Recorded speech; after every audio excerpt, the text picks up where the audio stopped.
ஆண்டிற் பலவும் கழிந்தன அப்பனை பூண்டு கொண்டாரும். அனைவருக்கும் இனிய காலை வணக்கங்கள். ஓம் திருமூலர் திருவடிகள் போற்றி போற்றி. திருமந்திரம் 4ஆம் தந்திரம் 8வது அத்தியாயம் ஆதார ஆதேயத்தில் 1236வது மந்திரம் என்று நாம் சிந்திக்க உள்ளோம். ஜோதி நிற்பால் அப்படின்றாங்க. நம்ம அந்த உடல்ல இருக்கக்கூடிய ரொம்ப நுண்ணியமான அந்த வெப்பம், ஒரு அருட்பெரும் ஜோதி அருட்பெரும் ஜோதின்னு வள்ளலார் சொல்றாரு பார்த்தீங்களா, அது அந்த மூலாதாரத்துல இருக்குது. அது கலந்துகிட்டே இருக்கிறதால தான் அந்த உடலுடைய உயிரோட்டம் இருக்குது. அந்த அர்த்தநாரியா சொல்லுவாரு பார்த்தீங்களா, வெப்பத்திலே நல்ல வெப்பம் கெட்ட வெப்பம் பாருங்க. சூரியன்ல ஒரு மலாட்டு பயிர் இருந்ததுன்னா எவ்வளோ வெயில் அடிச்சாலும் அது திருப்பி போட்டா முளைக்கக்கூடிய தன்மை உள்ளது. அதே நம்ம அடுப்புல ஒரு தடவை வறுத்துட்டோம்னா அது முளைக்காது அப்படின்னு பாருங்க. அப்ப அந்த மூலாதாரத்தில் இருக்கக்கூடிய வெப்பத்தை மேல் நோக்கி கொண்டு செல்றது அப்படின்றது யோக மார்க்கத்துல பயன்படுத்தக்கூடிய ஒன்றாக இருக்கின்றது.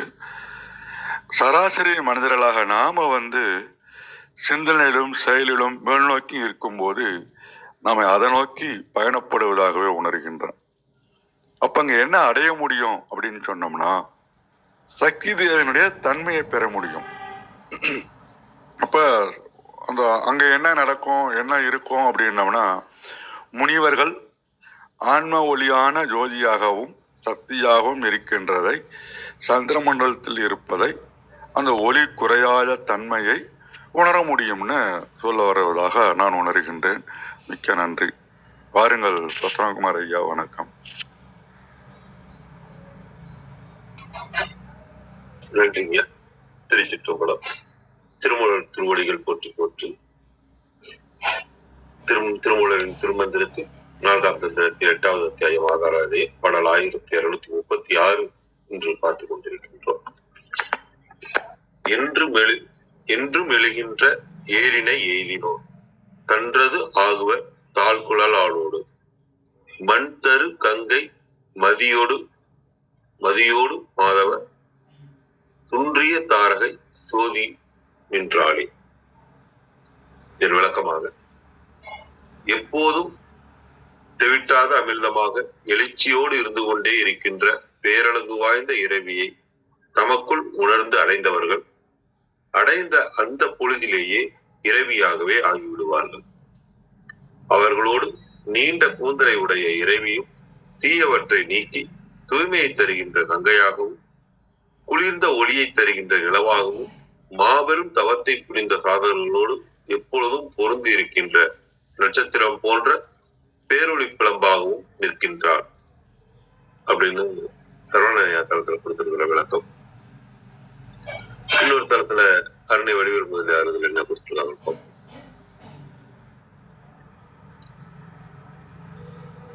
என்றும் யோக நெறியால் குண்டலினி வழி மேல் ஏறும் முயற்சியில் இடைவிடாது நிற்பவர் சக்தியை தலைப்பட்டு முடிவில் அவளது உடைமையாய் விடுவர். இனி அச்சக்திதான் யோகியருக்கு அவர் பொருந்தும் தானந்தோறும் விளக்கொளி விண்மீன் திங்கள் கங்கை எனும் இவைகளாய் ஏற்ற பெற்றியில் விளங்குவார். இதன் குறிப்பிறையாக ஏர் என்பது எழுச்சி, அதாவது எழுகின்ற முயற்சி. தனது என்பது எதுகை நோக்கி விரிந்தும் திரிந்தும் நின்றது. தனது அவளது உடைமை. சிவானந்த வெள்ளம் என்பது தோன்ற மண் தரு கங்கை என்றார். மண் தரு நிலை பெற்றை தருகின்ற, அதாவது புலப்படுத்துகின்ற விளக்கொளி முதலிய 4ஆய் விளங்குதல் முறையே இருதயம், நெற்றி, உச்சிக்கு மேல் 12 அங்குலம் எனும் இடங்களிலாம் சோதியாய் என ஆக்கம் வருவித்துக் கொள்க. இதனால் ஞான யோகியருக்கு சக்தி படிமுறையால் விளங்கும் காட்சி வகை கூறப்பட்டது அப்படின்னு கொடுத்துருக்காங்க. கௌரியம்மா வாருங்கள். அனைவருக்கும் அன்பு வணக்கம். ஓம் நந்தியம்பெருமான் திருவடி போற்றி. ஓம் திருமூலர் திருவடி போற்றி. ஓம் நம சிவாய. மந்திரம் 1236. என்றும் எழுகின்ற வேரினை எய்தினார் அன்றது ஆகுவர் தார்குழலாலோடு மன்றரு கங்கை மதியொடு மாதவர் துன்றிய தாரகை சோதி நின்றாளே. அதுக்கு English translation. Tirumalar suggests here that Shakti is the guiding star of yogins. Her description here is as Shiva is usually depicted. The star is symbolic of the center between the eyebrows where Sadashiva is. The message is to foster the awakening of Kundalini without a break. இன்னைக்கு மந்திரத்தில் அழகேசன் ஐயா சொன்னது ரொம்ப அருமையாக இருந்தது. நம்ம எண்ணங்களும் செயல்களும் மேல் நோக்கி இருந்தாலே நம்மளால் அது பண்ண முடியும்னு. நம்ம போன பாடலில் வந்து அந்த ஆறாமுதாக அன்னை இருக்கிறாள்னு பார்த்தோம். அந்த ஆறாமுதாக இருக்கும்போது நம்மளோட வினைகள் நீங்கி அமுதமாக அந்த 6 சக்கரங்கள் இருக்க 51 தேவியர்களும் நமக்காக வழி செய்கிறாங்கன்னு பார்த்தோம். அப்படி செய்யும் போதே நம்மளோட எண்ணங்களும் செயலும் மேல் நோக்கியதாக தான் இருக்கும். அப்படி மேல் நோக்கியதாக இருக்கும்போது சக்கரங்கள் பேலன்ஸ்டாக தான் இருக்கும். சக்கரங்கள்லாம் முழுமை அடைஞ்சு பேலன்ஸாக இருக்கும்போது தான் நம்ம எண்ணங்களும் செயல்களும் மேல் நோக்கியதாகவே இருக்கும். அதை ஐயா சொன்னதுக்கு ரொம்ப நன்றி, அதை கொண்டு வந்ததுக்கு. அவ்வாறு என்றும் எப்பயுமே நமக்குள்ள மேல் நோக்கி எழணும்னு இருக்கிற குண்டலினி சக்தியை நம்ம தடுக்கிறதே நம்மளோட எண்ணங்களும் செயல்களும் தான். அந்த சக்கரங்கள்ல இருக்க எண்ணங்களும் செயல்களும் தான் தடுத்துட்டு இருக்கும். அது மேல் நோக்கி இருந்துச்சுன்னா குண்டலினி சக்தியும் தானா மேலே எழுறதுக்கு நல்ல இதா இருக்கும். அந்த இதுல வந்து நம்ம அந்த இதுல நம்ம போயிட்டோம்னா அந்த சக்கரங்களும் பேலன்ஸ் ஆயிடுச்சுன்னா நம்ம அந்த உயிர் சக்தியோட கலந்து குண்டலினி சக்தி மேலே எழும். என்றும் எழுகின்ற வேரினை எய்தினார். அந்த குண்டலினி சக்தியோட மேலே ஏறுறது, மேலே உயிரோட கலந்து மேலே ஏறுறது, தார்குழலாலோடுன்றது இங்கே நான் குண்டலினி சக்தியாக பார்க்குறேன். உயிர் சக்தியாக நம்ம ஆன்மா இருக்குது, அதோடு சேர்ந்து மேலே எழுறாங்க. மன்றரு கங்கை மதியோடு மாதவர். நேற்று பார்த்த மாதிரி அன்னையா யார் இருக்கான்னு பார்த்தோம், இளம் பிறையா இருக்காங்கன்னு பார்த்தோம் இல்லையா. சந்திரனை சூடி இருக்கிறது காமாட்சி தேவி. சிவன் வந்து எப்படி இருப்பாருன்னா கங்கையும் சந்திரனும் சேர்ந்து இருப்பாங்க. இங்க நான் வந்து கங்கை மதியோடு மாதவம் பண்றது மனிதர்களால பண்ண முடியாதுன்றது நான் நினைக்கிறேன். தவம் பண்ணலாம், மாதவம் பண்ணணும்னா அது சிவனால தான் முடியும். கங்கையும் மதியோடும் மாதவம் பண்றது யாருன்னா நம்ம சிவன் தான். அவரும் துன்றியனா பொருந்திய, தாரகைனா சந்திரன் நட்சத்திரம், அந்த விண்மீன்கள், அந்த பிரபஞ்சத்துல வெளியில இருக்க எல்லா ஜோதியுமே சொல்றாங்க. நான் இங்க சந்திரனா எடுத்துக்கிறேன். ஏன்னா காமாட்சி தேவியா மதியோடு இருக்கிறவங்க காமாட்சி தேவி. அந்த சந்திரனை சூடி இருக்கிறவங்க காமாட்சி தேவி. சந்திரனும் கங்கையோடு சூடி இருக்கிற மாதவம் புரிந்துட்டு இருக்கிற சிவனோட சேர்ந்து இருக்கிற பொருந்தி இருக்கிற தேவி ஜோதியாக நிற்கிறா. எப்பன்னா இந்த குண்டலினி சக்தி மேலே எழுந்து அந்த சக்கரங்கள்லாம் பேலன்ஸ் ஆகி 51 தேவியர்களும் அதுக்கு ஹெல்ப் பண்ணி மேலே போயாச்சுன்னா நம்ம சிவத்தை அடையும் போது அந்த சிவம்ங்கிறது இங்கே கங்கை மதியோடு மாதவர் அவரோட சேரும்போது அவரோட பொருந்திய தாரகை, அவரோட பொருந்தி யார் இருக்கிறது காமாட்சி தேவி. அது சந்திரனை சூடி இருக்கிற காமாட்சி தேவி ஜோதியாக நிற்கிறாங்க அப்படிங்கிறதான் பார்க்குறேன். இதை சந்திர மண்டலமாகவும் பார்க்கலாம், சந்திர மண்டலத்தில் ஜோதியாக நிற்கிறாங்கன்றதையும் பார்க்கலாம். நான் சந்திர மண்டலத்துலங்கிறத விட நான் சிவத்தோட பொருந்தி சந்திரனை சூடி இருக்கிற 2 பேரும் சந்திரனை சூடி இருக்கிற ஜோடியா பார்க்குறேன் நான். அப்புறம் இங்கே இந்த மாதவர்ன்றது அந்த இதையும் நான் ஒன்று சொல்லணும்னு நினைக்கிறேன். நம்ம நேற்று இந்த சிவத்தோட தன்மையை நான் சொல்லிட்டு இருக்கும்போது கவனம்னு சொன்னேன், விழிப்புணர்வுன்னு சொன்னேன், என்னென்னமோ சொல்கிறேன். நானும் இந்த மாதவன்ற வேர்டும் இன்னும் எனக்கு நல்லா தெரியுது. ஏன்னா இப்போ ஒரு மாதவம் புரியுறவங்களோட தன்மை எப்படி இருக்கும் அதை வந்து விவரிக்கவே முடியாது. அதனால அந்த சிவத்தன்மையும் நம்மளால அதை வந்து நம்ம அந்த சிற்றறிவிலிருந்து இந்த உடம்புக்குள்ள வச்சு நம்மளால அதை வந்து இதுதான் அவரோட தன்மைன்றதை சொல்லவே முடியாது. ஏன்னா நம்ம தவம் புரிஞ்சாலே அந்த இதை சொல்ல முடியாது. மாதவம் புரிகிறவரோட உணர்வு நிலை எப்படி இருக்கும், அவரோட தன்மைங்கிறது எப்படி இருக்குன்றது நம்மளோட சிற்றறிவில் இந்த விழிப்புணர்வு கவனம் இந்த மாதிரி சின்ன சின்னதாக தான் பார்க்க முடியுமே தவிர, அவரோட விழிப்பு வந்து எப்படி பரவி இருக்குது, நீங்களா நானா அந்த உலகமா அண்டமா ஃபுல்லாக பரவி அவரோட விழிப்புத்தன்மை வந்து இந்த அண்டமா இருக்கு. அதாவது இந்த யூனிவர்ஸ் கடந்து நீங்க எவ்வளவு தூரம் போயிட்டே இருக்கணுமோ அவ்வளோ தூரம் போயிட்டே இருக்கு. அதை வந்து இந்த சின்ன உடம்புல ஒரு ஐம்பூதங்களால உடம்புல சின்ன ஒரு 6 அடிக்குள்ளே இருக்கிற இதுல நான் அதை வந்து உணரணும்னா நான் வந்து இது சின்னதாக தான் அது ஒரு விழிப்புணர்வாக தான் நான் பார்க்குறேன்றது மாதிரி சொல்ல முடியுமே தவிர, ஆனால் உண்மையாக அவரை உணரணும்னா அது சான்ஸே இல்லை. நாம் அவரோட கலந்த பிறகு தான் நம்ம ஒரு வேளை அதுக்கு சான்ஸ் இருக்கலாம்.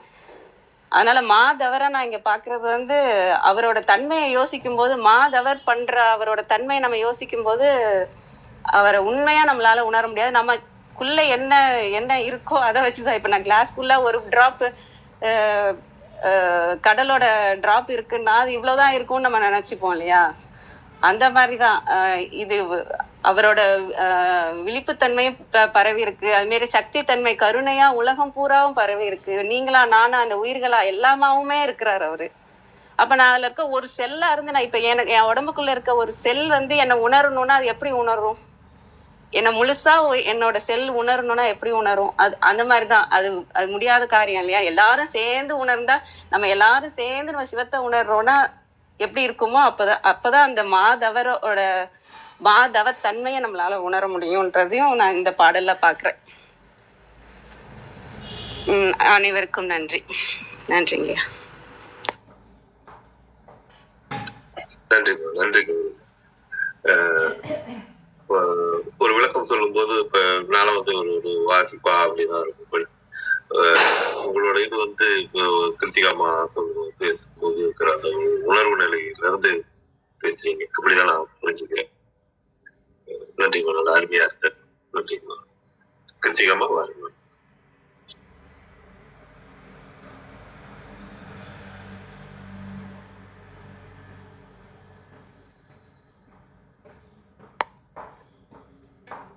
வணக்கம். அனைவருக்கும் இனிய காலை வணக்கம். இன்றைய மந்திரம் வந்து என்றும் எழுகின்ற ஏரினை எழுதினார் அன்றதுவாகுவர் தார் குழல் ஆடும் மன்றொரு கெண்டை மதியொடு மாதவர் துன்றிய தாரகை சோதி நின்றாளே அப்படின்னா சொல்றாங்க. இது யார சொல்றாங்க?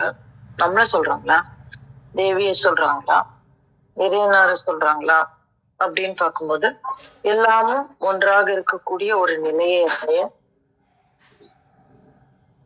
நிலையை சொல்லக்கூடிய ஒரு மந்திரமா தான் நான் பார்க்கிறேன். என்றும் எழுகின்ற ஏரினை எய்தினார் அப்படின்னா நம்மள சொல்றாங்க. ஏர்னா என்னது அப்படின்னா நமக்கு தெரியும், மூலாதாரத்திலிருந்து கிளம்புகின்ற அந்த குண்டலினி சக்தி, அதுதான் ஏர் அப்படின்று குறிக்கக்கூடியது. அப்போ என்றும் எழுகின்ற ஏரினை இதுதான். ஏதோ ஒரு சந்தர்ப்பத்துல இல்லை, இத நான் வந்து அடிக்கடி சொல்லிட்டேன். ஏதோ ஒரு சந்தர்ப்பத்துல கிடைக்கக்கூடிய உணர்வு நிலை மாத்திரம் இல்ல, எப்ப நினைச்சாலும் நம்மளால அந்த இறையோடு ஒன்றுபடக்கூடிய ஒரு தன்மையை அடைய வேண்டும். அடைகிறது அதுதான் வந்து இந்த குண்டலினி எழுச்சியின் மிகப்பெரிய ஒரு விஷயம்.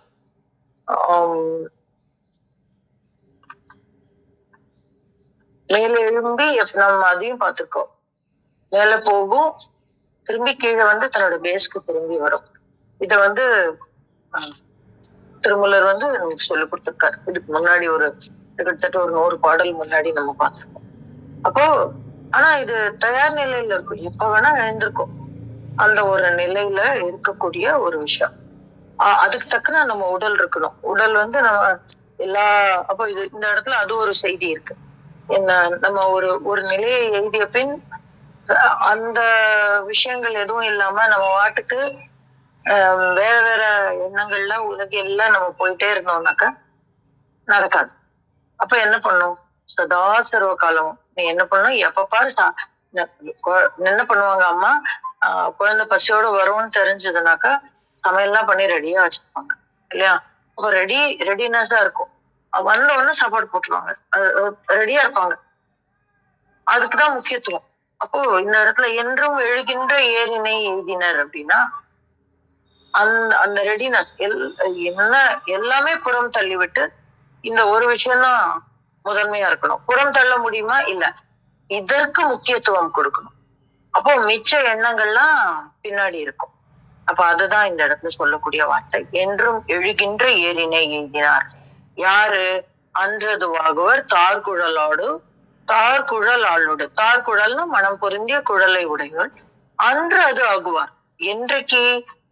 என்றும் எழுகின்ற ஏரினை எய்தினவர் அன்று அதுவாகுவர். எதுவாகுவர்? அதான் சொல்றேன்.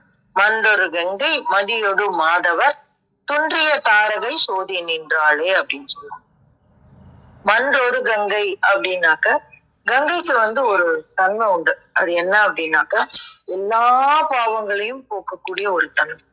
அந்த இடத்துல சுத்தம் செய்யக்கூடியவள் கங்கையாக இருக்கிறாள். அதான் இந்த இடத்துல ரொம்ப முக்கியமான ஒரு விஷயம். அவள் எல்லா பாவங்களையும் களைந்து வற்றாத ஜீவநதியாக ஓடிக்கொண்டிருப்பவள் அப்படிங்கிறதுதான். இதுல இன்னும் ஒன்னும் சொல்லுவாங்க. இடக்கலையை கங்கையாகவும் பிங்களையை யமுனையாகவும் சொல்லக்கூடியது யோக சாஸ்திரங்கள்ல யோக பார்வையில ஒரு கூற்று உண்டு. அப்போ இந்த இடத்துல இடக்கலையை சொல்லக்கூடியது மன்றொரு கங்கை. அவ ரெண்டாவது அவ எங்க இருக்கா அப்படின்னா மன்றில் இருக்கிறாள். எந்த மன்றில் இருக்கிறாள்? இறையம்பெருமானுடைய பேரண்ட நாயகனுடைய தலையில் இருக்கிறாள் அப்படிங்கிற உருவகம் நமக்கு இருக்கு. அதனாலதான் அவர் என்ன சொல்றாரு? மன்றொரு கங்கை அப்படின்னு. இப்ப இத நம்ம பேரண்ட நாயகனை நம்ம உருவமா பார்க்கல அப்படின்னா இந்த இடத்துல மன்றொரு கங்கை அப்படின்னா உயர்ந்த நிலையில் இருக்கக்கூடிய மன்றில் இருக்கக்கூடிய, மன்றுனா மேடை அப்படின்னு நம்ம புரிஞ்சுக்கலாம். அப்போ மேடையில் இருக்கக்கூடிய, மேடையில யார் இருப்பாங்க? உயர்ந்த நிலையில் இருப்பவர்கள் இருப்பார்கள். அதனால மன்றொரு கங்கை அப்படின்னு நம்ம புரிஞ்சுக்கலாம். மதியோடு மாதவர் துன்றிய தாரகை சோதி நின்றானே அப்படின்றார். மதியோடு மாதவர். அப்போ அந்த இடத்துல மதினா நமக்கு தெரியும் சந்திரமண்டலம். அப்ப இடகளை மீறி எழும்பொழுது, இடகளை ஓங்கும் பொழுது என்ன நடக்கும் அப்படின்னா அதை நம்ம பார்த்திருப்போம். சந்திரக்கலை 16வது கலையில உட்காந்துருப்போம்னு. அதுல மாதவர் துன்றிய தாரகை அப்படின்ற, துன்றிய அப்படின்னா பொருந்துதல் அப்படின்னு பொருள் வச்சுக்கலாம். அப்போ துன்றிய தாரகை சோதி நின்றாளே. அப்ப அந்த இடத்துல ஜோதியாக அவள் நிற்கும் பொழுது நாம் தான் மாதவராக மாறுகிறோம். அப்ப இந்த இடத்துல முழுக்க முழுக்க நம்மை பற்றி சொல்றாங்க. ஆன்ம ஒளியில நம்ம மிகுந்து இருக்கும் பொழுது எங்கனம் நிகழ்கிறது அப்படிங்கிற ஒரு விஷயத்த சொல்றாங்க. இந்த இடத்துல மாதவர் துன்றிய தாரகை அப்படின்னாக்க அந்த தேவியை பொருந்தியவர் மாதவராக மாறியவர் அப்படின்னு. அப்ப யார் அந்த தேவியை பொருந்தியவர் அப்படின்னாக்கா இந்த இடத்துல நம்ம இறையம்பெருமான சொல்லலாம். அந்த தேவி எங்கே பொருந்தி இருக்கிறாள்? எதனோடு இருக்கிறாள்? நம்மோடு இருக்கிறாள். அதனாலதான் சொல்றாங்க துன்றிய தாரகை சோதி நின்றாள், நமக்காக நிற்கிறாள். அப்படி நிற்கும் பொழுது நாம் என்ன ஆகுவோம் என்றால் என்றும் எழுகின்ற ஏரினை எய்துவோம். அப்போ என்றும் எழுகின்ற ஏரினை எய்தினால் என்னவாகும்? அன்று அது ஆகுவர் தார்குழங்க. அப்போ அது எந்த தான் என்கின்ற எந்த தன் அது அப்படிங்கிறதுக்கு என்னது? ஒரு அக்ரணியதான் நம்ம அதுன்னு சொல்லுவோம். அப்ப இந்த இடத்துல அன்று அது ஆகுவார் அப்படின்னா நமக்குன்னு எந்த ஐடென்டிட்டியும் இல்லை. நம்ம அப்படியே எல்லாம் கரைந்து தேவியோடு ஒன்றி விடுவோம். அது யாரோட? தார்குழலாளோடு, அவளோடு ஒன்றி விடுவோம் அப்படின்னு இந்த பாடலை சுத்தி சுத்தி 4 வரியையும் ஒரு வரியோட பொருத்தி பார்த்து ரொம்ப அழகா நம்மளால பொருள் காண முடியும். மொத்தத்துல இந்த பாடல்ல என்ன சொல்றாங்கன்னா தேவி நம்மோடு பொருந்தினால் என்ன நடக்கும் அப்படிங்கறத சொல்லக்கூடிய ஒரு விஷயமா இந்த மந்திரத்தை நம்ம பார்க்கலாம். இன்னொன்னு கௌரிமா ரொம்ப அழகா மாதவர் அப்படின்னு சொன்னாங்க. மனிதர்களுக்கு இறையம்பெருமான குறிக்கக்கூடிய சொல் அப்படின்னு இந்த மாதவம் அப்படிங்கிற சொல்ல நமக்கு உணர்த்துறதுக்காக தான் இமயாச்சலனின் மகளாக பிறந்து தேவி எப்படி தவம் செய்வது அப்படின்னு மனிதர்களுக்கு கற்றுக் கொடுப்பதற்காகவே அவள் வந்து பார்வதியாக வந்தாள். அப்படி வந்து மனித குலத்தில் பிறந்து எங்கனம் தவம் செய்வது அப்படின்னு சொல்றதுக்காக தான் வந்து இறையம்பெருமானோடு கலந்த ஒரு நிகழ்வு நம்மளுடைய சைவ சித்தாந்தத்துல இருக்கு, நம்மளோட புராணங்கள்ல இருக்கு. அதனால இத வந்து நம்ம இன்னும் மாதவத்தை வந்து அறிந்து கொள்ள வேண்டும் என்றால் உமையாச்சல தேவியின் பார்வதி தேவியின் உடைய அந்த ஒரு நுணுக்கத்தை பார்க்கணும். அதையும் இவர் சொல்லியிருப்பாரு. திருமூலர் வந்து அவ்வளவு அழகா சொல்லியிருப்பாரு. அன்னை வந்து எங்கனம் நமக்கு தவத்தை கற்றுக் கொடுக்கிறாள் அப்படின்னு மந்திரங்கள் இருக்கும். இன்னொரு சந்தர்ப்பத்துல நான் அந்த ரெஃபரன்ஸ் எடுத்துட்டு நான் சொல்றேன். ரொம்ப அற்புதமான மந்திரமா இருக்கும். ஒரு சீரீஸ் ஆஃப் மந்திரமே இருக்கும். அதனால அத்தகைய ஒரு தன்மையோடு நாம் அவளோடு ஒன்ற முடியும் அப்படின்னு அவள் கருணை வைத்தாள் அப்படின்னு கூட நம்ம இந்த இடத்துல புரிஞ்சுக்கலாம். அற்புதமான மந்திரம். அதை உங்களோடு பகிர கிடைக்கும் இந்த காலவேளைக்கு என்று சொல்லி என்னுடைய பகிர்தலை முடித்துக் கொள்கிறேன். நன்றி. நன்றி ஐயா. பத்திராரையா வரங்க. வணக்கம். இந்த இடத்துல அன்று அது அப்படிங்கிறது, அன்று அப்படின்னா அப்போதே. சார் முதல் வரி சொல்லுங்க சார். என்றும் எழுகின்ற ஏரினை எய்தினோர். எய்தினோர் அப்படிங்கிறது அங்க ஏரினை அப்படிங்கிறது அம்மாவை சக்தியை குறிக்கும். எய்தினோர் அப்படிங்கிறது அடைந்தவர்கள். எய்துதல் அப்படின்னா அடைதல், த ரீச் அப்படின்னு சொல்லுவோம் இங்கிலீஷ்ல. அது மாதிரி அன்று அது அப்படிங்கிறது, அன்று அப்படின்னா அப்பவே. நிறைய இதுல அன்றே அப்படின்னு வரும். இந்த தோளுடைய செவியன் அதுல கூட அன்றே அப்படின்னு அந்த பாட்டு முடியும். அன்றேன்னா அப்பொழுது அப்படின்னு வரும். திருமந்திரத்துல நிறைய இந்த சொல்ல பயன்படுத்தியிருப்பாங்க, அன்றே அப்படிங்கிறது.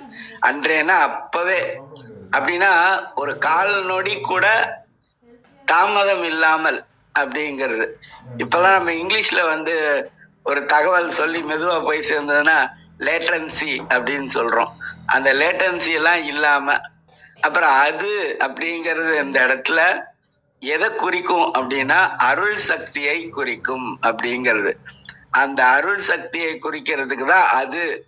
எப்ப நம்ம வந்து இந்த மாதிரி ஆன்மீகத்துல பயிற்சி செய்யறவங்க, பிராக்டிஸ்ல இருக்கிறவங்க, ஆன்மீகத்தை சிந்திக்கிறவங்க, இவங்களுக்கு எல்லாருக்குமே அது அப்படின்னு சொன்னா அது அருள் சக்தியை குறிக்கக்கூடியது அப்படிங்கிறத நான் சொல்லல, வள்ளலார் சொல்லுவார், நான் உரைத்த வார்த்தை எல்லாம் நாயகன் தன் வார்த்தை அப்படின்னு ஞானசரியோட 19வது பாடல்ல சொல்வார்.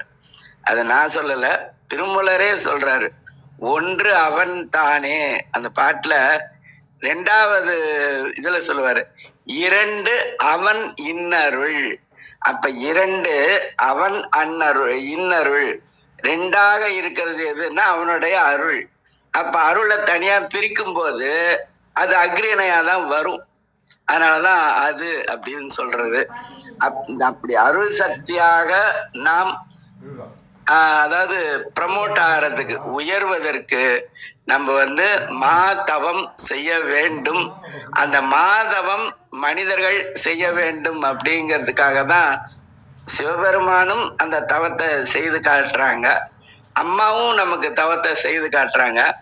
அம்மா வந்து மாங்காட்டுல, காஞ்சிபுரத்துல, திருப்பாதிரிப்புலியூர்ல, திருவண்ணாமலையில, கன்னியாகுமரியில இப்படி பல இடங்களில் தவம் பண்ணியிருக்காங்க. இதெல்லாம் அவங்க வந்து நமக்கு கத்துக்கணும். இதுக்கு ஆங்கிலத்துல என்ன சொல்லுவோம், டெமான்ஸ்ட்ரேட் அப்படின்னு சொல்லுவோம். அப்படியே செய்து காட்டுதல் அப்படிங்கிறது.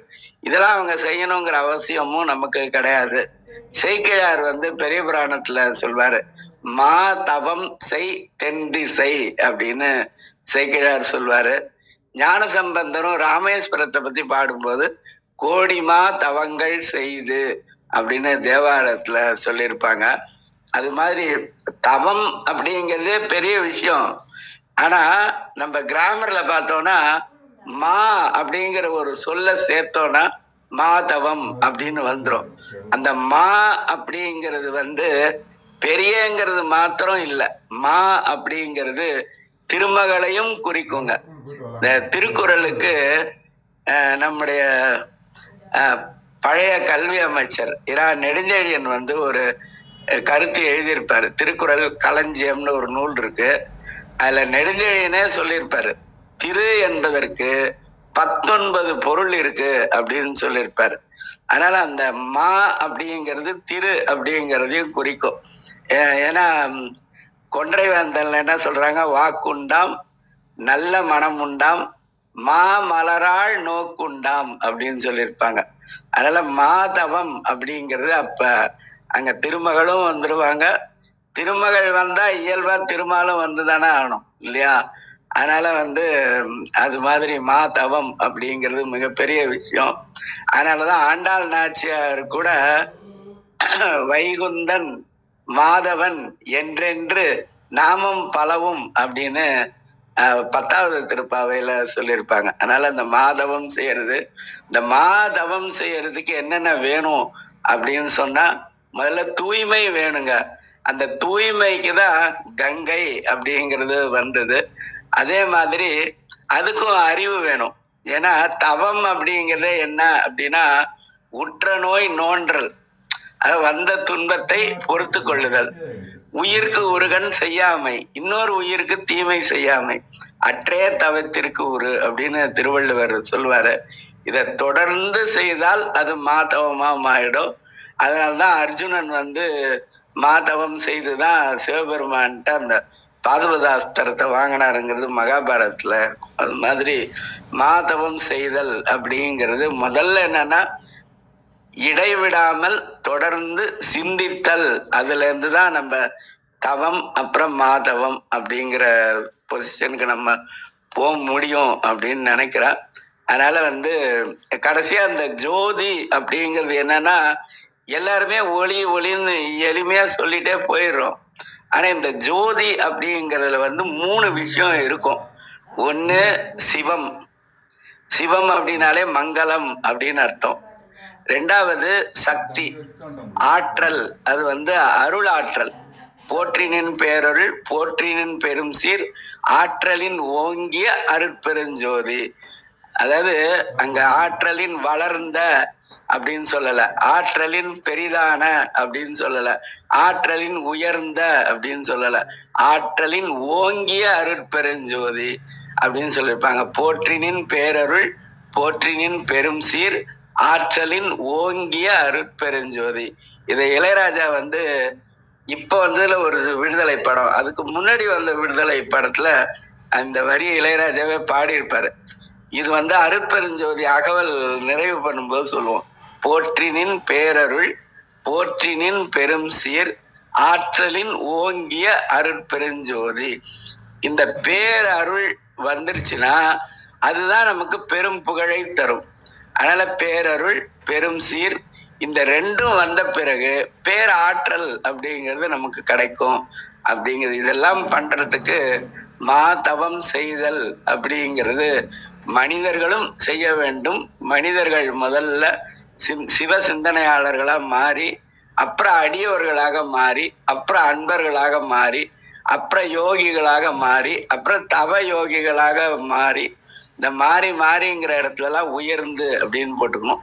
அப்புறம் தவ யோகிகள்ல இருந்து சிவ யோகிகளாக மாறி, சிவ யோகிகள்ல இருந்து ஞான யோகிகளாக உயர்வடைய வேண்டும் அப்படிங்கிறது. அதுதான் ஞானத்தின் ஞானம் அப்படின்னு 16th பொசிஷன், 16வது நிலை அப்படின்னு சொல்லுவோம். அதுக்கு மேல போனா நன்னாளும் கடந்தே ஒளிர் ஞான சபாபதியே அப்படிங்கிற ஒரு தன்மை வரும். சிவத்தை அடைதல் அப்படிங்கிறது சாரூபம், சிவமாதல் அப்படிங்கிறது சாயுச்சியம். அந்த சிவமாதல் தன்மையை பெறுவதற்கு தான் இந்த மாதவம் அப்படிங்கிற விஷயம். அந்த இடத்துல ஜோதி அப்படிங்கிறது சிவமும் சக்தியும் இணைந்து, அதனோடு கருணையும். இந்த கருணை இல்லைன்னா அதுக்கு பயன், அதனால பயனே இல்லாம போயிடும்.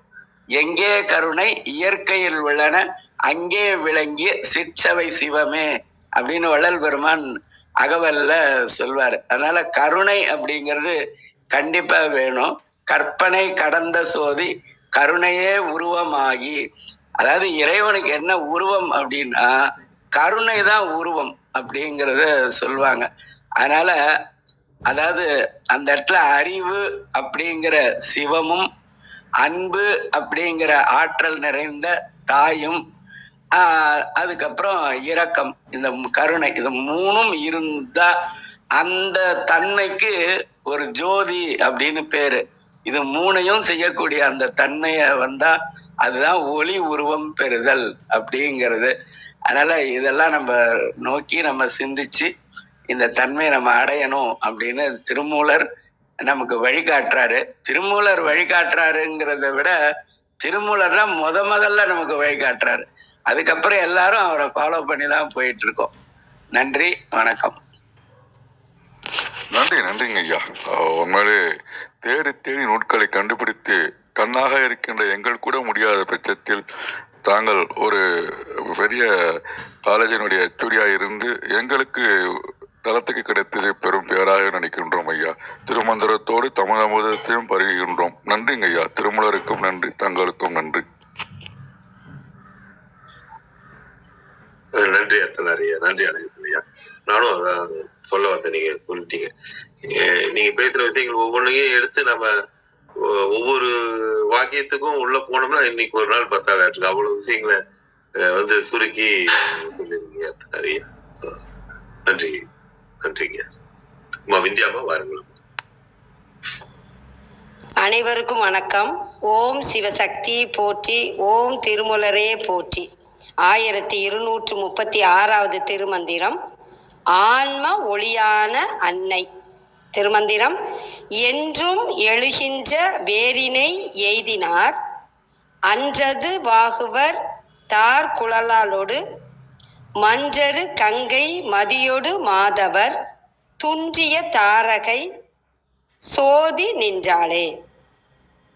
என்றும் வளர்ந்தபடி இருக்கும் மூலாதாரத்தில் இருந்து எழுகின்ற மூலாக்கினியோடு பொருந்தி நிற்பவர் அவள் உருவாவர். இடகலையில் சந்திர மண்டலத்தில் பொருந்தி சதாசிவனோடு ஆன்ம ஒளியாகவும் அவள் விளங்குவாள்.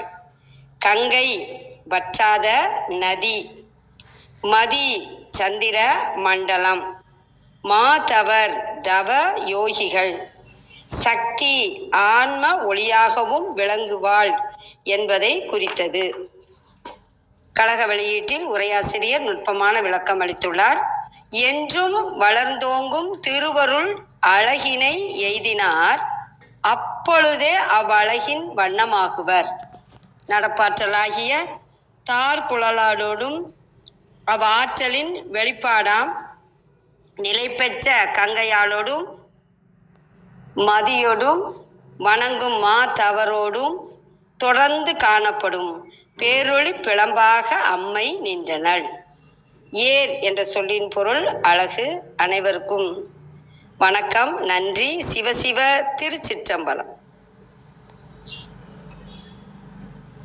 நன்றி, மிக நன்றி வித்யாமா. நேரம் கருதி நாம் நிறைவு செய்வதெல்லாம் நினைக்கிறேன். யான் பெற்ற இன்பம் பெருக இவ்வையகம், வான் பற்றி நின்ற மறைபொருள் சொல்லிடேன் என்றும், காலை எழுந்து கருத்தறிந்து ஓதினின் ஞானத் தலைவனை நன்னுவர் என்று என்றும் கூறிய திருமூலரின் கூற்றுக்கேற்ப வந்திருந்து கருத்துக்களை பகிர்ந்து கொண்ட சான்றோர்களுக்கும் மெய்யன்பர்களுக்கும் மிக்க நன்றி. தளம் நிறைவடைகிறது. மீண்டும் நாளை காலை 6:30 மணிக்கு கேள்வி ஞானம்